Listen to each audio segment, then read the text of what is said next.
ជំរាបសួរថ្ងៃនេះខ្ញុំមកបង្ហាញពីរបៀបលុប account TikTok ចោលចង់ដឹងថាគេលុបដោយម្ដេចកុំភ្លេចតាមដានវីដេអូនេះដូចតទៅអ្នកណាដែលមិនចេះលុប account TikTok អាចមើលវីដេអូនេះបានជាដំបូងយើងចុចចូលមកក្នុង app របស់ TikTok សិនមកបន្ទាប់ពីយើងចូលមកដល់ TikTok បែបហ្នឹងហើយយើងមើលកន្លែង profile ដែលមានរូបតំណាងរូបមនុស្សនៅខាងស្ដាំដៃគេបង្អស់យើងចុចមកបន្ទាប់ពីយើងចុចចូលមកដល់ចំណុចបែបហ្នឹងហើយយើងមើលកន្លែងកម្ម3នៅខាងលើយើងចុចលើនឹងមកបន្ទាប់មកយើងក្រឡេកមើលខាងក្រោមនេះគេដាក់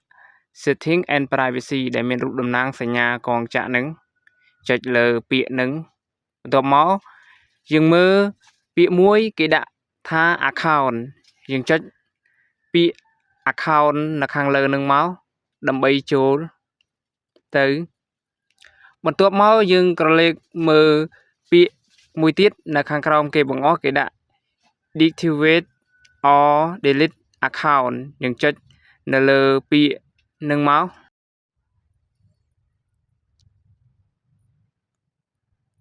បាទមកដល់ចំណុចនេះគឺវាមានពីរជម្រើសគេដាក់ deactivate account មានន័យថាបិទ account ខាងក្រោមគេដាក់ delete account permanently មានន័យថាលុបវាជាអចិន្ត្រៃយ៍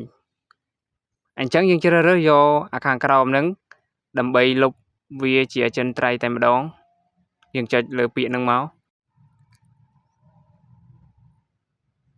បន្ទាប់មកវាលោតមកដល់ចំណុចនេះគេឲ្យយើងជម្រើសមានច្រើន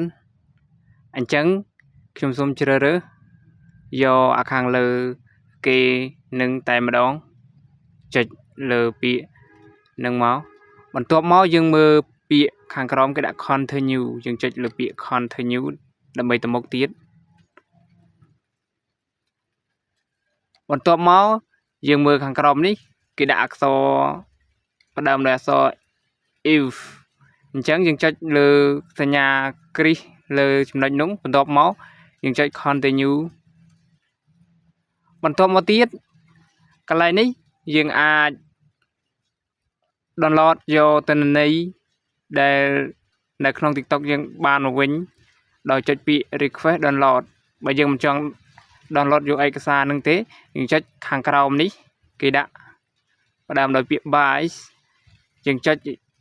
លើសញ្ញាគ្រីសនៅក្នុងរង្វង់ទូចនឹងមកចុចចំកន្លែងហ្នឹងបន្ទាប់មកវាលោតមកចេញពាក្យ continue យើងចុចកន្លែងពាក្យ continue នឹងទៀតមកដល់ចំណុចនេះវាលោត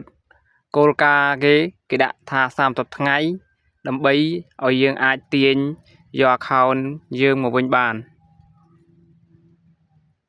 អញ្ចឹងយើងមើលពាក្យខាងក្រោមគេដាក់ continue យើងចុចលើពាក្យ continue នឹងមកដើម្បីលុបបន្ទាប់មកកន្លែងនេះគឺយើងត្រូវយក QR code បើសិនជា account